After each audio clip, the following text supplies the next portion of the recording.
I was sitting in history class thinking of what to do to get my teacher to stop talking about, well, history. Like, I'm sorry, why would I want to know about Alexander Hamilton when I could be playing basketball right outside this classroom? If you like this video, remember to hit that like button and turn on post notifications so you never miss another insane story.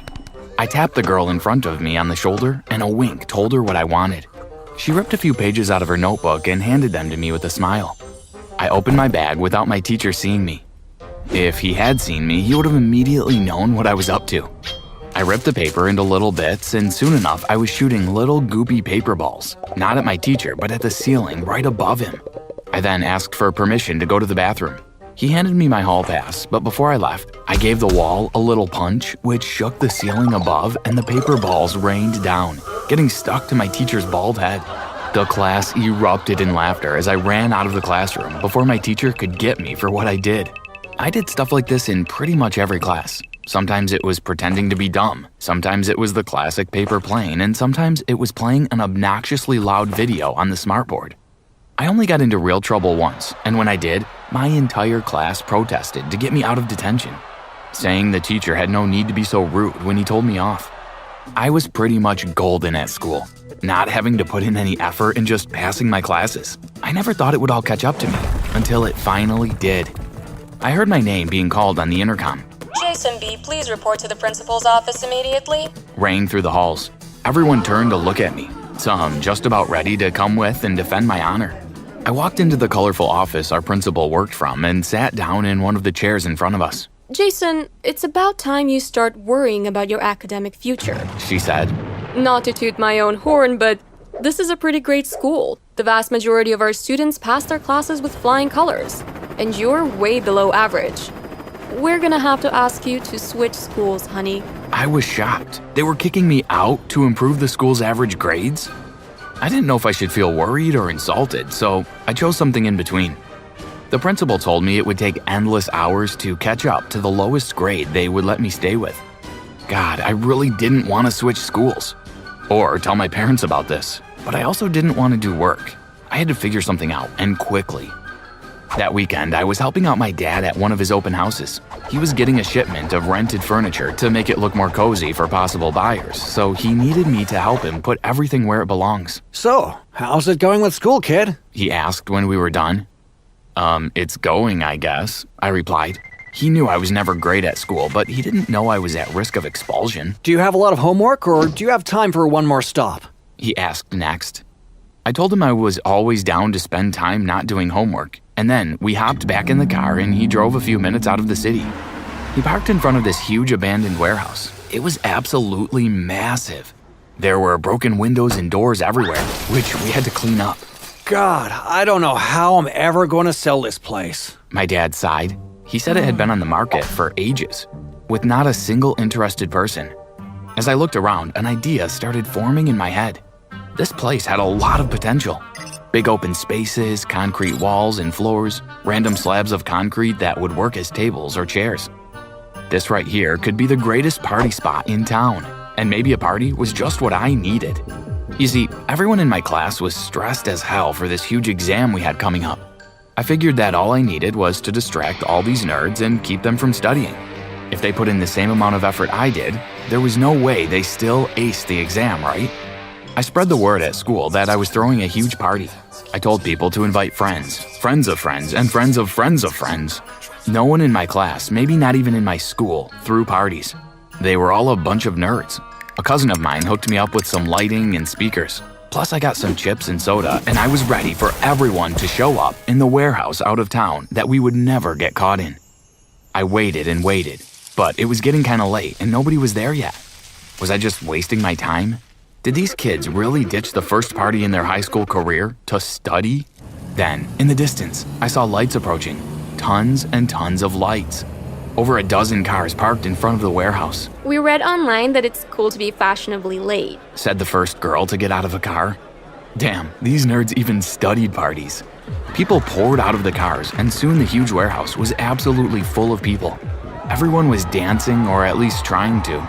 The music was so loud, you couldn't hear yourself think. In fewer words, it was awesome. I have no idea what time I got home that night, but I slept the entire day and went to school the day after not having studied a single thing. It was me, my blue pen, and an energy drink against the world. The halls were filled with panicked people. They were all cramming the material last minute. But if there's anything worse than cramming, it's panicked cramming. None of that info sticks. I swear I heard more than one little sob in the still classroom while we took the exam. When people spilled out of the room, I was surprised. They were all laughing. Some were laughing hysterically. The first failure effect. When you fail something so badly that it's quite literally laughable. I've been there. When everyone saw me, they flocked to me, asking when the next party was. If I kept this thing up until the end of the year, I could lower their grades so much that mine were almost good in comparison. When we got our exams back, I didn't even have the lowest score. But I did realize there was one problem. One tiny thing I failed to consider. Derek. Derek was a textbook nerd. Bowl cut, little bow tie, and thick-rimmed glasses. He was the top of the class, and my one obstacle, now that I had everyone else addicted to partying and having fun. I couldn't even have fun at the parties now, though, because these kids were going wild. They started dropping bottles all over the place to calculate the velocity at which they hit the ground or something. And one of the idiots forgot later and tried to do the worm on the floor that I hadn't had the chance to clean up yet.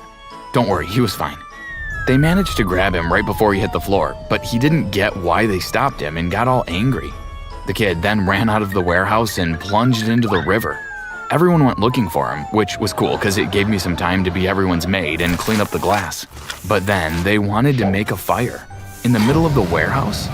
The kid somehow managed to grab this huge fish from the river, and after everyone inspected it and decided that it was not, in fact, poisonous in any way, they went back to their roots as cavemen and decided to cook it. Now, imagine a bunch of excited and sweaty teenagers staring hungrily into the flames, waiting for a fish to cook. I thought I was losing my mind. I had created monsters, and I had to clean up after them. Even remembering it gives me a headache. I would much rather think about Derek, even though that gives me a headache too. After some careful observation from afar, I discovered that Derek was a huge mama's boy. She bought all his clothes, she cut his hair at home, and she sat down with him while he did homework. She was a college professor and had been top of her class all throughout her youth. Okay, maybe my observation became a tad stalkerish in the end, but it was all for the cause. I was willing to put all the effort in the world into avoiding putting effort in school. "Hey, Derek, buddy," I said, running up to the kid and throwing an arm over his shoulders. "I haven't seen you at my parties, pal. What's up with that?" I asked.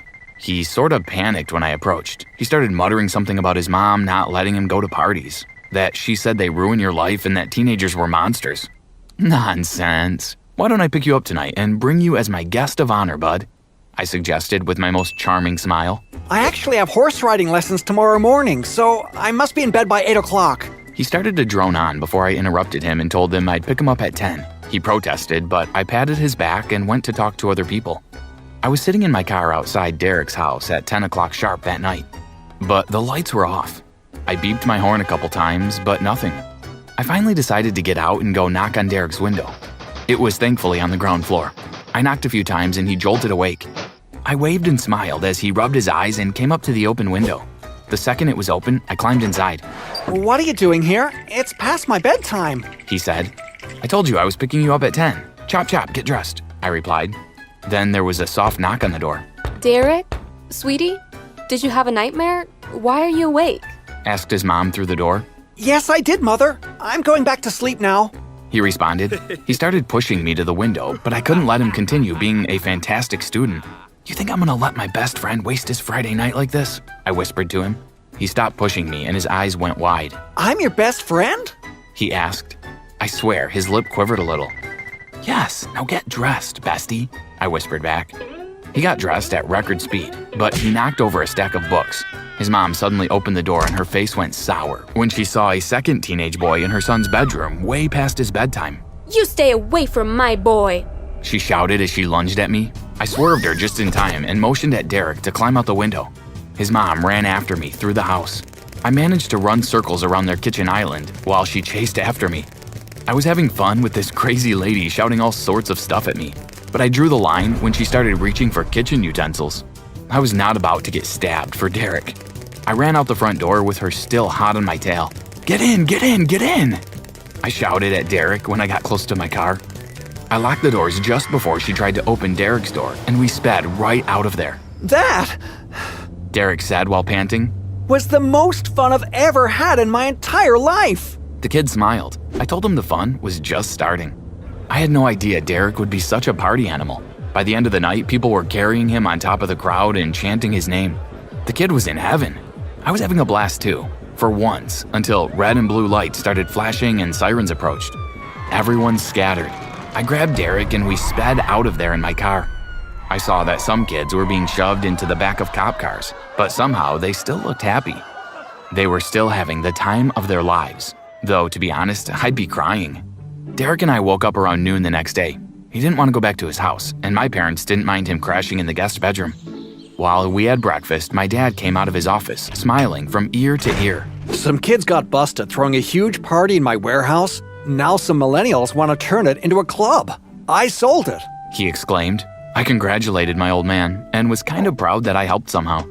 Only downside was, now I would have to look through his files to find someplace else to throw my parties. 'Cause my classmates were not nearly done partying. Even the ones that got arrested wanted more. I was amazed at the effect I had on these kids. Now it wasn't me disturbing class, it was them. They got busted for doing graffiti on the school walls, for clogging toilets on purpose, and for releasing the frogs we were going to dissect all over the classroom. They were vandals.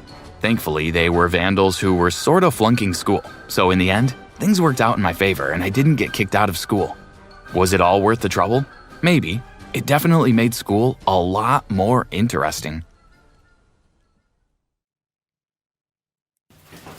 I followed the line of kids piling into the school hall.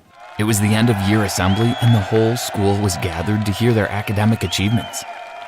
I took a seat at the back of the room, trying to look inconspicuous. There was a buzz in the room as everyone chatted away nervously. I was also nervous, but not for the reason you might think. I was probably the only person in that room who was dreading hearing their results. As the principal started calling out people's names one by one, there were shouts of joy as people went up to collect their awards.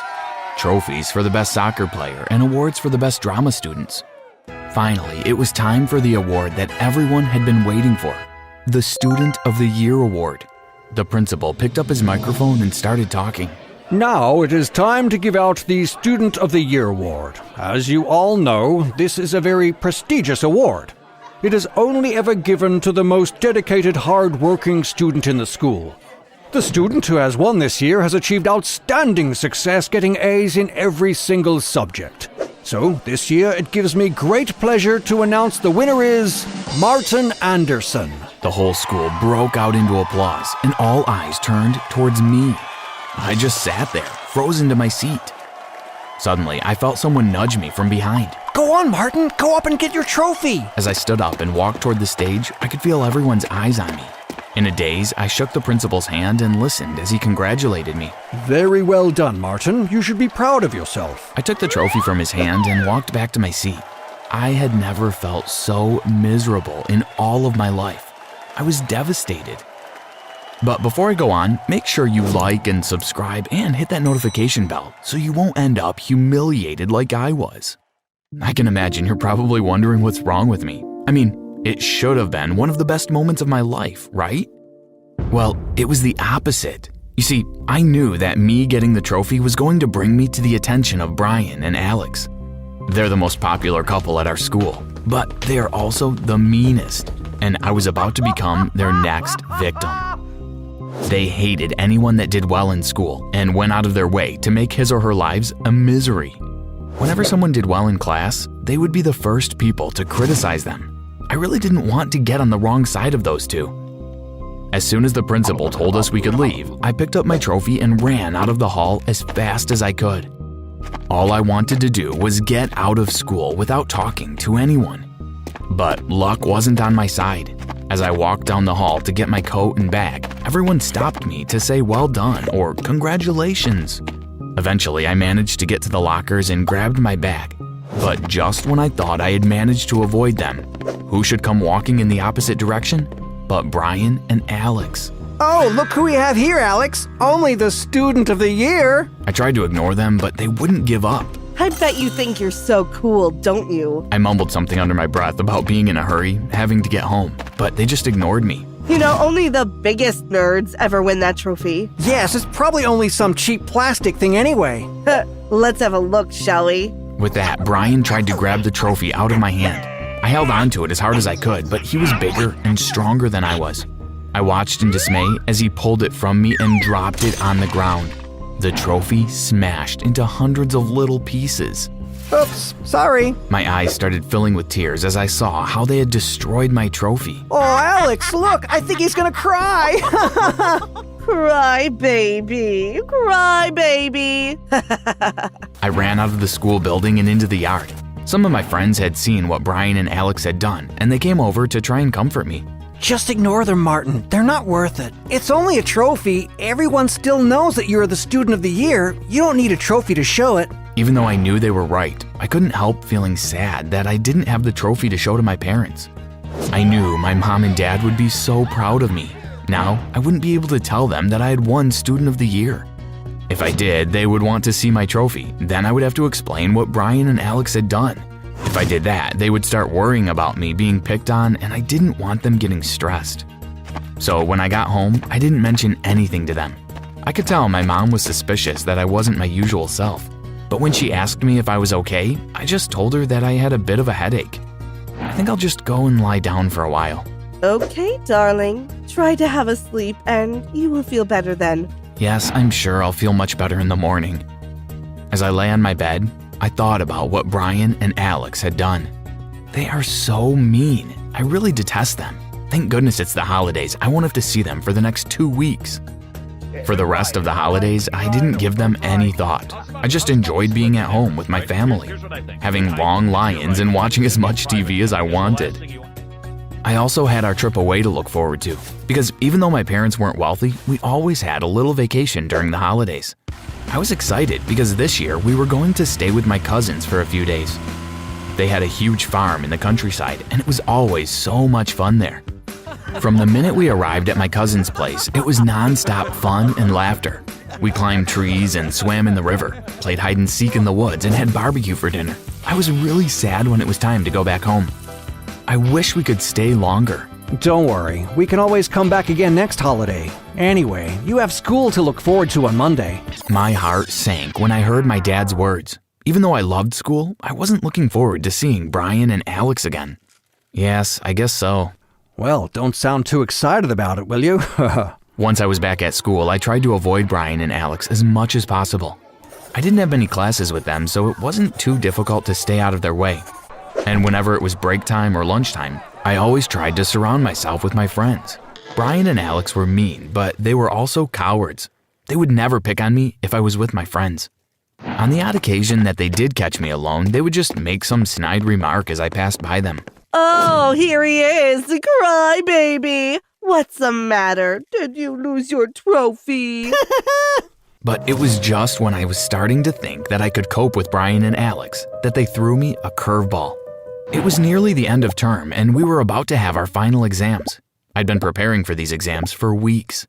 It was really important to do well in these exams, especially if you wanted to get a scholarship for college. Anyway, I was walking out of the school gates when I felt a tap on my shoulder. It was Brian and Alex. What do you want?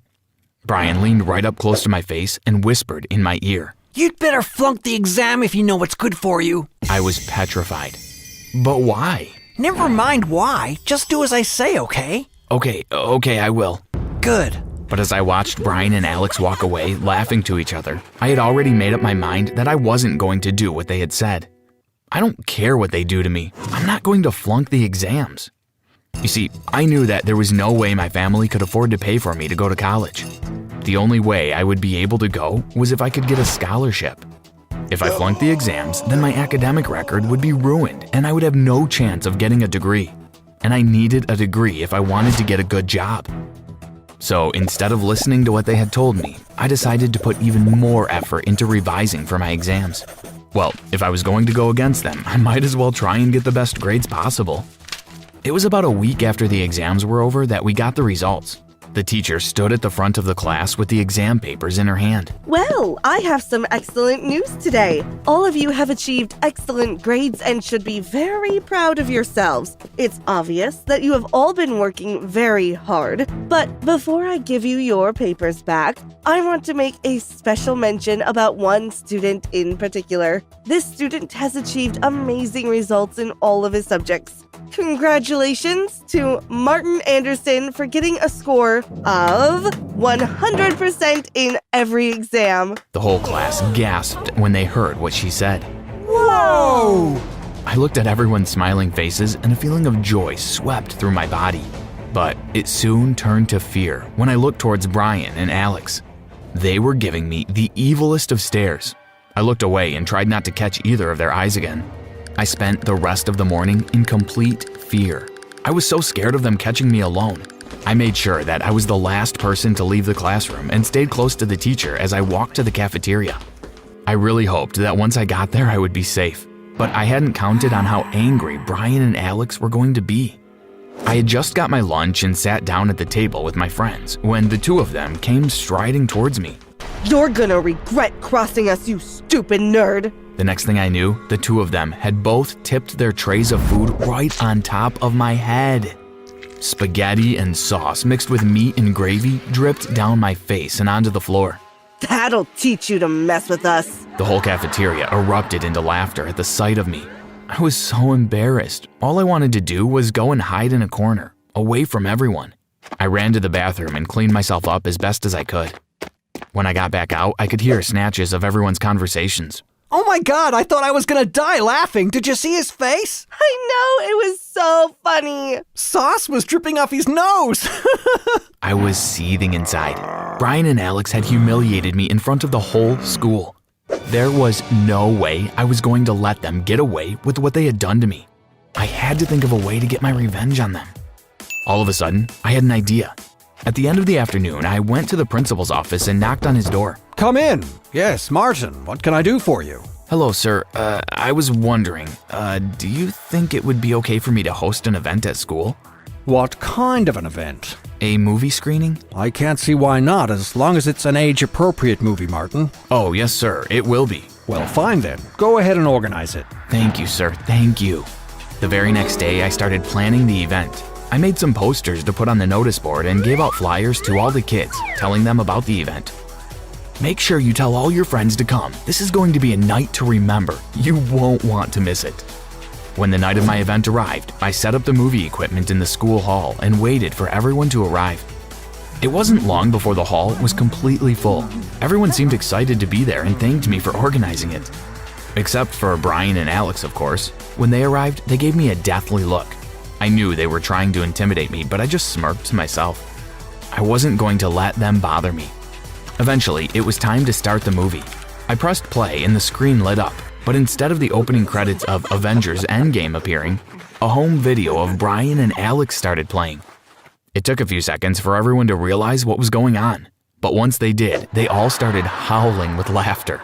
The video was full of Brian and Alex doing really embarrassing things, like Brian tipping over and falling headfirst into a river. Then Alex trying to save him and falling in after him. Another time, they were both singing karaoke at some family wedding. It was worse than listening to cats screaming. Then it switched to videos of them picking on other kids at school. All the mean things that they had ever said was being played out for everyone to hear. Everyone turned to stare at Brian and Alex. Now it was their turn to be embarrassed. As they sat there in the middle of everyone, I watched as they squirmed and tried to ignore as everyone started pointing at them. I smiled. I had finally got my revenge. Laura and I were sitting in the canteen enjoying our lunch. It was my favorite time of the day. Laura and I had been best friends since we were 5 years old, and we told each other everything. Suddenly, I became aware of someone standing behind me. When I turned and saw who it was, I groaned. I've got something for you. What? She didn't answer me. Instead, she just tipped the bucket of fish chum she was holding on top of my head. Bits of the bait dripped down onto my face and clothes. Haha, look at you. Everyone stopped what they were doing and started pointing and laughing at me. Then the girl pulled out a camera and took a photo of me. I was so embarrassed I wanted to cry. Why is she so mean to me? But before I go on, I just want to check. You have liked and subscribed, haven't you? Oh, and don't forget to hit the notification bell too, or you might end up with fish chum all over you too. I burst into tears and ran out of the canteen. I could hear the sounds of laughter all the way down the corridor. Thankfully, when I got into the bathroom, there was no one else there. I would have died of embarrassment if someone else had seen me. I began cleaning myself up when suddenly the door burst open. I looked to see who had come in, but thankfully it was only Laura. Claire, are you okay?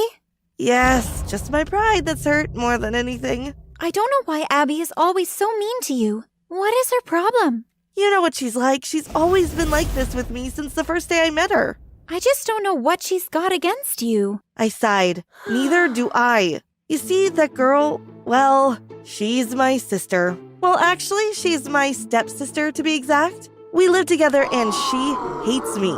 I remember the first time I met her. My mom had been on her own for a very long time. Her and my dad had split up when I was about 2 years old. So when she told me that she had met someone, you can imagine how happy I was.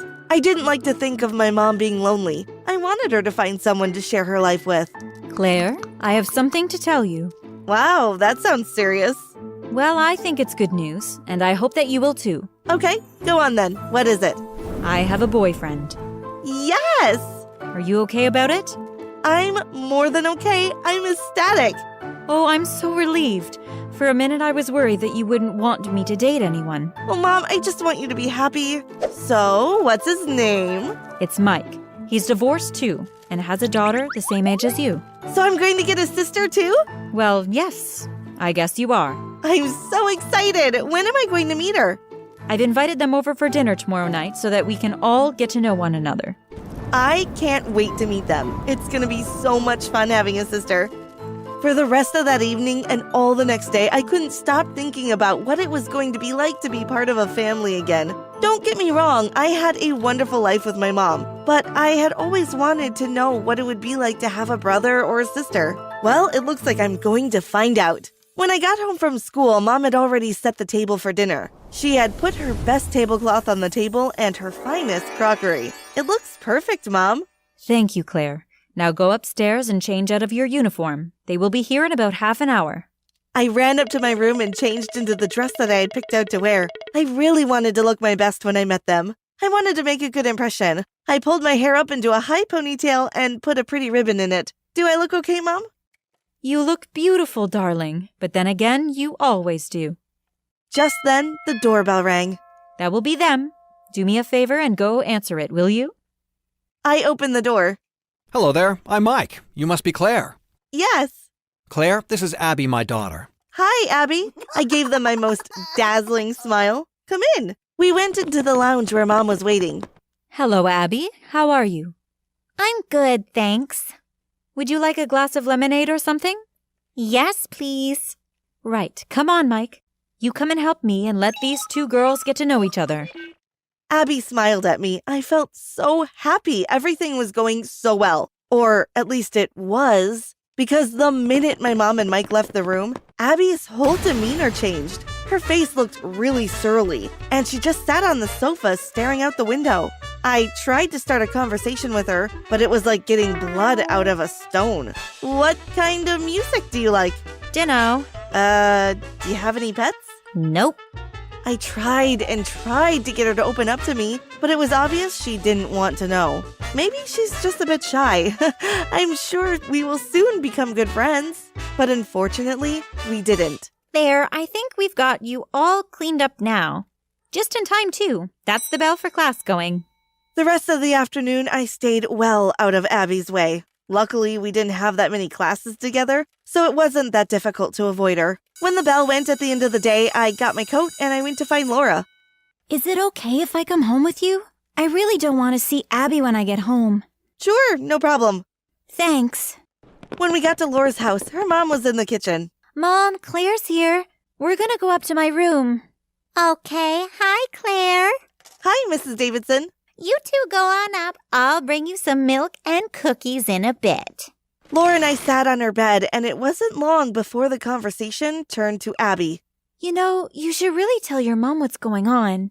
She can't keep on treating you like this. I can't tell her. Why not? Because I don't want to worry her or upset her. She has finally found the man of her dreams. Mike is so nice and kind, I don't want anything to spoil it. It's just really hard seeing you being picked on like this. It's okay, I can handle it. Oh my God! What? What is it? I could tell by the look on Laura's face she had seen something terrible on her phone. Panic started to build up inside me. You don't want to know. Just tell me, Laura. Laura handed her phone to me. My heart started beating faster, and I got a horrible sinking feeling in my stomach. On the screen was a photo of me with a chum running down my face and me crying out. Above the photo, it was captioned, "When you wake up on the wrong side of bed." I looked to see how many likes the photo had gotten and was shocked to see it was over 100,000 likes. It had been posted by a meme account. I searched the internet and soon saw that the meme had gone viral. I was absolutely distraught. Oh God, please, no! This can't be happening! I've become the school meme. Look, it's not that bad. Of course it's bad. No, it's worse than bad. It's terrible. I knew that Laura was only trying to comfort me, but nothing she said was going to make me feel better. My life is ruined. Look on the bright side. You're famous. Yeah, famous for being ugly. I burst into tears. I sobbed and sobbed. Suddenly, I felt a sharp sting on the side of my cheek. Laura had slapped me. I stopped crying and looked at her in shock. Pull yourself together. But no buts. Yes, this is embarrassing, but this gives you the perfect opportunity to get your revenge. Revenge? You heard me. I thought for a second about what Laura had said. Do you really think I could? I know you can, and I'm going to help you. Laura and I put our heads together and started to think up a plan. The next day at school, I spotted Abby sitting in the canteen with her friends. I winked at Laura, and she nodded at me. The two of us walked over to where Abby and her friends were sitting. What do you want? I tipped a bucket full of beetles right on top of Abby's head. Ah! Ah! Abby and her friends started screaming and ran out of the room. But before they went, I made sure that I got plenty of photos of them. Laura looked at me and we both burst out laughing. You're gonna pay for this, Claire. If you think you're gonna get away with this, you'd better think again. Don't threaten me, Abby. If you tell anyone about this or do anything else to me, I will release this image to the meme accounts. And trust me, they'll go wild. Abby looked at me. I could tell she was trying to weigh up if I was serious or not. She must have realized that I meant every word. Okay, I won't say a word. So, are we calling a truce? Abby reluctantly agreed. I suppose so. Laura and I high-fived each other. Success! From that moment on, things changed between Abby and I. It wasn't easy at first. She was still a bit cold towards me, but eventually she started to come around. By the end of the following week, we had actually become good friends. We started hanging out together after school and on weekends too. One Saturday when we were sitting and watching TV, I decided I would ask Abby why she hadn't liked me before. Why did you hate me when we first met? Isn't it obvious? No. I was jealous of you. Jealous? What on earth did you have to be jealous of? You're just so beautiful. And you're smart and popular, and to be honest, I was worried that my dad would like you more than me. But that's crazy. Of course your dad will always love you. You're his real daughter. And you are all of those things too. No, I'm not. But that's okay. I put my arm around Abby and gave her a hug. Do you think we could be real sisters now? She smiled at me. I'd like that. Months and months passed, and Abby and I just got closer and closer. We put everything that had happened in the past behind us and never spoke about it. Things were really great between us until one day when it all came crashing down. I was at home alone when Abby came bursting into my room. We had a deal. I had no idea what she was going on about. You promised me. What? Abby showed me her phone. On it was the photo of her covered in beetles. And above it was the caption, "When he says you're pretty, but the lie detector says it's a lie." I never sent that. Abby burst into tears. How could you do this? I trusted you. Honestly, Abby, I'm telling you the truth. It wasn't me that sent them the photo. I wouldn't do that to you. Well, if it wasn't you, then who was it? The only people who have that photo are me and... No, she wouldn't, right? Well, there's only one way to find out. We'll go there and ask her right now. When we got to Laura's house, I hammered on the door. Laura opened the door and smiled at me.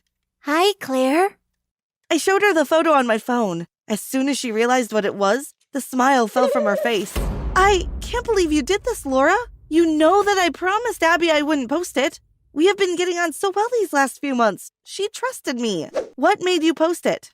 I never get to see you anymore. You spend all your time with Abby now. Oh my God, are you serious? Are you telling me that you posted the photo because you are jealous of mine and Abby's relationship? She's my sister. I posted it because I wanted her to get the revenge she deserved. After what she did to you, I wasn't going to let her get away with it. No, that's not the reason. You posted it because you didn't want me and Abby to be friends. But you didn't have to do that. You should have just come and told me you were missing me. I would have understood. I'm sorry, Claire. It's not me you should be apologizing to. It's Abby that deserves an apology. I'm so sorry, Abby. I let my stupid jealousy ruin everything. Can you forgive me? I looked at Abby to see how she was going to respond. I knew that in the next minute or two would determine how all our friendships were going to end up. I forgive you, Laura. I know how it feels to be jealous of someone. I don't want anything to come between me and my sister. But I also don't want you to lose your friendship with Claire. I would love it if we could all hang out together. How does that sound? The three of us looked at each other and smiled. That sounds perfect. That sounds perfect. That sounds perfect. That sounds perfect. That sounds